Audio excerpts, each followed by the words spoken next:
Bonjour à tous. Pour cette nouvelle entrevue, j'ai la chance d'avoir avec moi M. Daniel Gingras, biologiste et propriétaire de l'entreprise Entretien sans souci. Bonjour, M. Ménard. Bonjour. Daniel, j'ai décidé d'inviter Daniel aujourd'hui parce que c'est super important. Daniel offre bien sûr le service qui peut éliminer beaucoup de problèmes propriétaires au niveau des odeurs, entre autres. Donc, ce qu'on sait présentement, d'ailleurs, cette semaine, c'est une des semaines les plus chaudes qu'il y a au cours de l'été. Et lorsqu'il fait chaud dans un immeuble à revenus, habituellement, tout ressort, les problèmes ressortent. Et il y a aussi, on vient de passer le 1er juillet, et on a également beaucoup de mouvements de locataires. Et c'est là, quand on rentre, puis surtout à la fin juin, lorsque les locataires s'en vont, ou le 1er juillet, là, qu'il y a un échange rapide entre ceux qui sortent et ceux qui arrivent, il y a des odeurs qui sont restées, même si on a utilisé beaucoup de nettoyants et tout, il y a surtout l'exemple des odeurs de pipi de chat, les excréments de chiens, il va y avoir aussi des insectes, il va y avoir également des cadavres de rats, des choses comme ça qui peuvent aussi refaire sortir, peut-être pas nécessairement le 1er juillet, mais au cours de l'année. Donc, Daniel, j'aimerais que tu nous expliques un peu comment ton entreprise peut aider les propriétaires sans se lancer dans des coûts de décontamination énormes. Là. Juste au départ, comme intervention, tu as des produits, tu as le service aussi à travers le Québec, Québec, Montréal, Trois-Rivières, Sherbrooke, c'est des secteurs que tu couvres. Fait que Daniel, je te laisse te présenter, oui. Puis bien sûr, peut-être nous expliquer un peu là, comment tu peux aider les propriétaires. Oui, merci bien, M. Ménard, pour l'invitation. Oui, effectivement, Entretien sans souci offre des produits et des services pour enlever les odeurs. C'est vraiment une neutralisation d'odeurs qu'on fait et non pas simplement d'utiliser des parfums, des masquants ou encore des désodorisants. Ou encore, des fois, des gens vont tenter d'utiliser une machine à ozone pour enlever les odeurs. La plupart de ces produits-là ou de ces façons de faire-là ne vont pas donner le succès voulu et escompté de la part des propriétaires d'immeubles, malheureusement. Alors que s'ils font affaire à mes services, ils font appel à nos services, on va être capable à ce moment-là de leur vendre des produits qui sont de véritables neutralisants et leur donner aussi des informations. Surtout les techniques, exactement comment s'en servir et comment l'appliquer. Mais pour commencer, comment tu as parti cette entreprise-là? C'est quoi qui fait que tu es dans le domaine des odeurs? Des odeurs, oui. Bien, c'est vraiment, à un moment donné, je suis aussi en gestion parasitaire et puis en offrant les services de gestion parasitaire, des fois, on se heurte à des endroits où il y a des cadavres d'animaux, des cadavres de souris, des cadavres de rats, des cadavres de ratons laveurs, etc., ou d'autres animaux.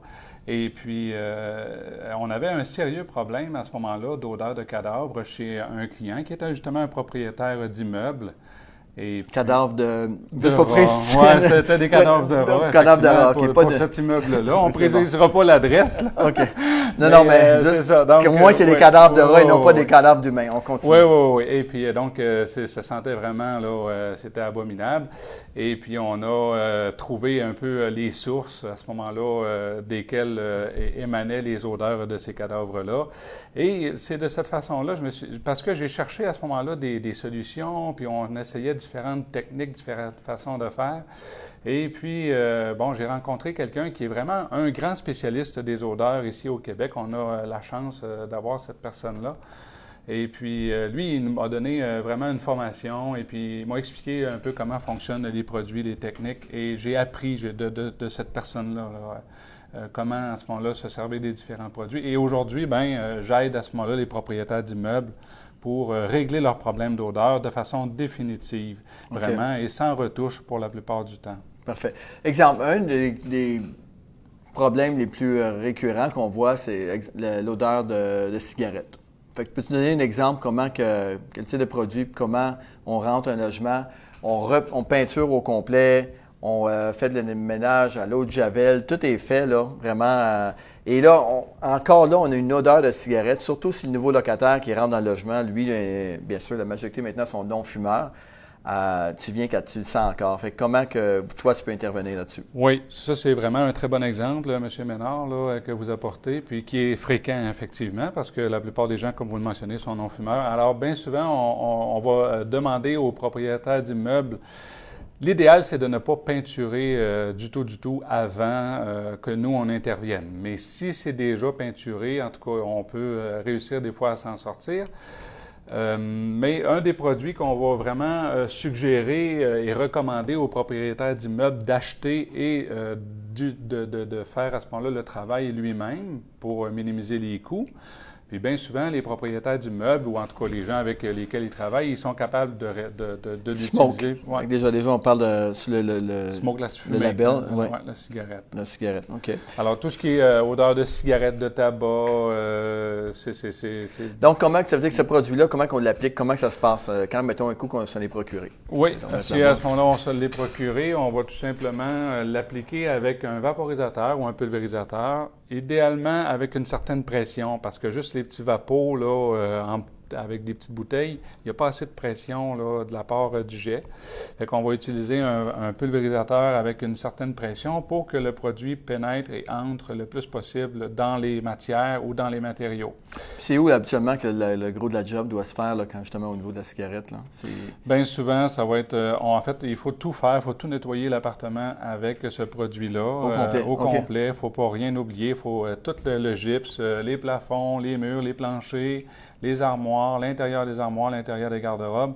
Mais le processus pour nettoyer un logement comme ça, là, combien de temps que ça peut durer? Une journée, 2 jours? Ça peut être vraiment, là, si on veut vraiment être rigoureux et minutieux, là, on peut calculer facilement une bonne grosse journée, puis des fois, on dépasse. Ah oui? Oui. Puis ensuite de ça aussi, c'est que bien souvent, l'odeur de cigarette peut revenir là, via les prises électriques ou encore les fixtures électriques au plafond. Et là, nous, à ce moment-là, bien souvent, c'est moi qui vais aller intervenir avec des équipements plus spécialisés où là, on va passer une fumigation à l'intérieur des murs, entre les murs. Okay. Parce qu'on aura beau justement tout nettoyer puis tout décontaminer ou neutraliser. Si des fois l'odeur est vraiment imprégnée entre les murs, là, ça prend mon intervention là, avec des équipements plus spécialisés pour aller enlever et décrocher. Toujours avec des produits ou c'est... Toujours avec des produits neutralisants pour aller décrocher les molécules d'odeur de cigarette qui sont prises entre les murs. Il faut les enlever. Faut okay. tout, Et là, on a parlé d'odeur de cigarette, mais l'autre, là, de moins en moins de personnes fument, Dieu merci. Mais là, la cigarette, là, c'est d'autres choses qui s'en viennent tantôt. Pendant qu'on ouvre la porte, as-tu un produit pour le cannabis aussi? Oui. Ah oui? Oui, on a... parle-nous-en donc.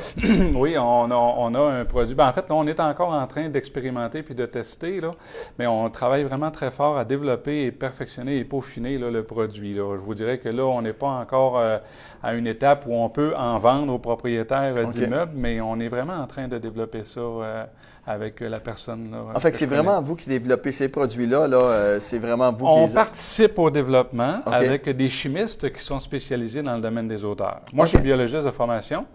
Et puis, il y a le monsieur, là, comme vous dites, là, que je connais, qui, lui et moi, on participe au développement de ces produits-là. Intéressant. Fait que c'est vraiment fait sur mesure pour ce qu'on a besoin. Exactement. Good. L'odeur de chat. OK? Là, c'est l'autre problème qu'on voit souvent. Pipi de chat. Et encore là, de moins en moins de tapis. Mais si on tombe dans un logement où que justement on ne peut plus juste arracher le tapis, là, ça rentre dans le bois franc, et ainsi de suite, comment qu'on peut aider ou éliminer cette odeur de pipi-là? Les odeurs de pipi de chat, quand c'est dans du bois, des fois c'est un peu plus difficile à arriver à neutraliser, surtout quand le bois est vraiment très imbibé, là, des fois là, ça peut être un peu plus difficile. Ouais. Mais sinon, là, si c'est, mettons, par exemple, du gypse ou des matériaux moins poreux là, que le bois, mettons du béton, de la céramique, du coulis, bien souvent on va être capable de bien neutraliser les odeurs de pipi. Et puis un des produits, là, c'est pas le seul, on a aussi un autre produit là, qui est un peu plus spécialisé. Le nom, c'est Out Pipi. Oui, that's it. Exactement. C'est bon. Alors lui, on peut vraiment l'utiliser entre autres aussi sur des tissus. Tout ce qui peut être mouillé, à ce moment-là, on peut utiliser ce produit-là. On en a un autre qu'on appelle Uripro, qu'on va pouvoir utiliser aussi sur plusieurs matériaux, sur des tissus, par exemple, si les gens ont des moquettes, des divans, des matelas, des sièges automobiles, qui sont imbibés de pipi. Même le pipi humain, là aussi, là, pas juste... parce que dans les logements, habituellement, on espère que pour les propriétaires d'immeubles, oui, qu'ils savent effectivement viser comme il faut. Exactement. Moi, mais des fois... dans les toilettes, il y a moyen aussi de travailler. Oui, c'est ça. Okay. Dans la salle de bain, là, si les propriétaires d'immeubles... On a parlé bien sûr de la cigarette, les chats.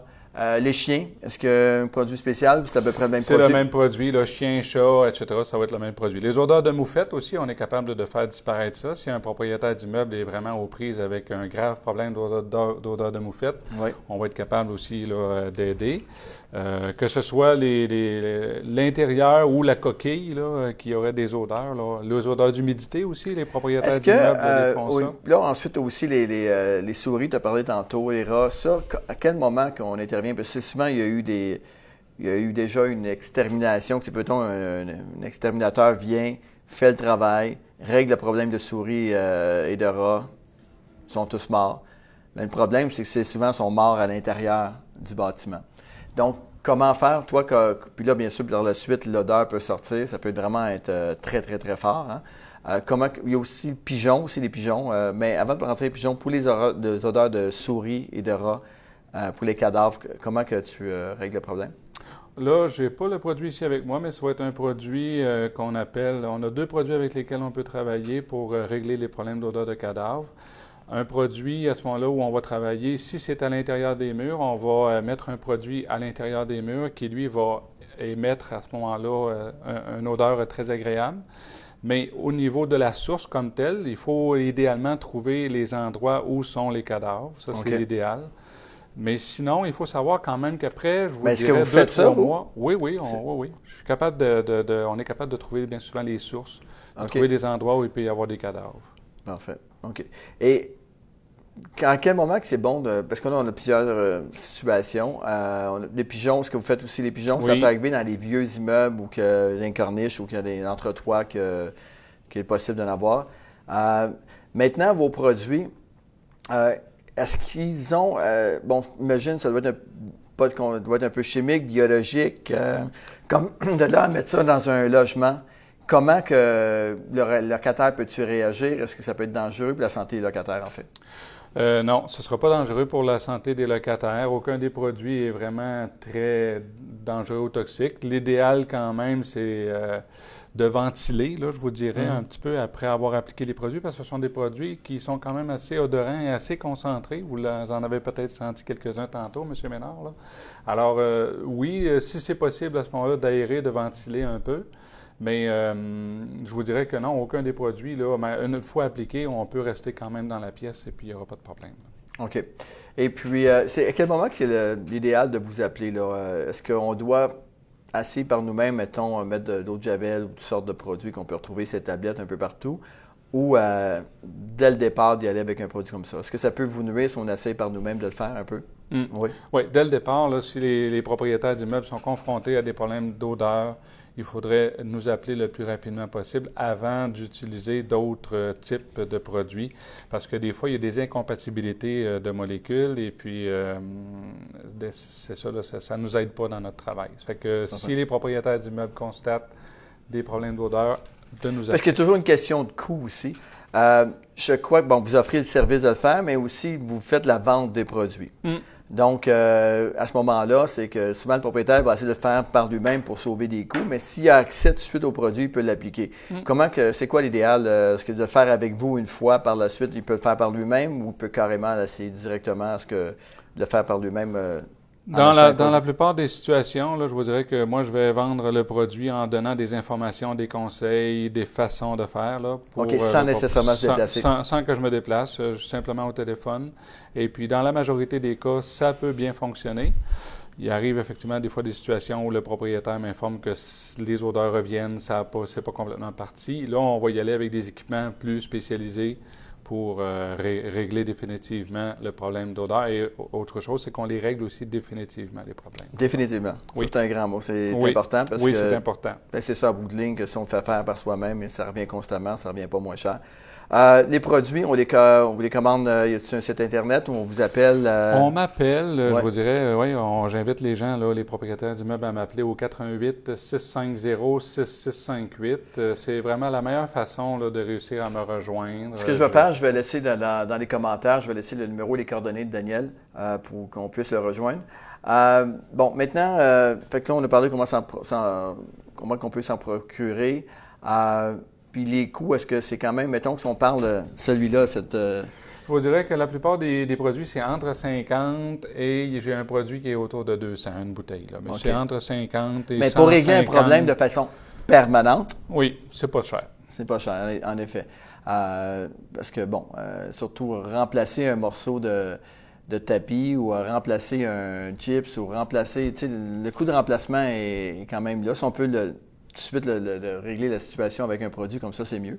Monsieur Ménard, vous venez de dire quelque chose d'important parce que vraiment, le réflexe de bien des propriétaires, c'est de tout arracher, de tout enlever, de tout démolir. Ils vont tout enlever les choses. Puis, c'est pas ça. En tout cas, là, avec ces produits-là, on peut souvent éviter tout ce travail-là. Fait que c'est des coûts pour payer les employés pour faire ça ou le faire lui-même, puis les coûts des remplacements de matériaux, on peut sauver tout ça. OK. Bien, très important. Parfait. Bien, écoute, Daniel, je pense qu'on a fait pas mal de tours. J'invite les gens là, qui ont des questions à les poser à Daniel, à l'appeler, communiquer avec lui. Surtout, ça peut vous régler avec certains problèmes. Bon, nous, bien sûr, ma mission, c'est vraiment de créer la valeur pour les propriétaires. Et puis, je crois que Daniel peut aider définitivement à trouver des solutions pour beaucoup de problèmes. Des fois, qu'on est un peu impuissant, qu'est-ce qu'on fait? Et justement, au lieu de démolir et d'arracher un mur, bien, il y a peut-être des solutions à court terme. Donc, merci encore pour votre attention. Merci à Daniel pour tes renseignements. N'hésitez pas là, à communiquer avec Daniel pour entretenir par rapport aux produits. À nous encourager également, notre agence immobilière hypothécaire pour du financement, de l'achat, de la vente de blocs appartements. Et puis, encore mieux, si vous pouvez taguer une personne qui pourrait être intéressée par le contenu dans cette vidéo, ça serait bien. Et également de le partager. Merci à tous. Merci. Merci.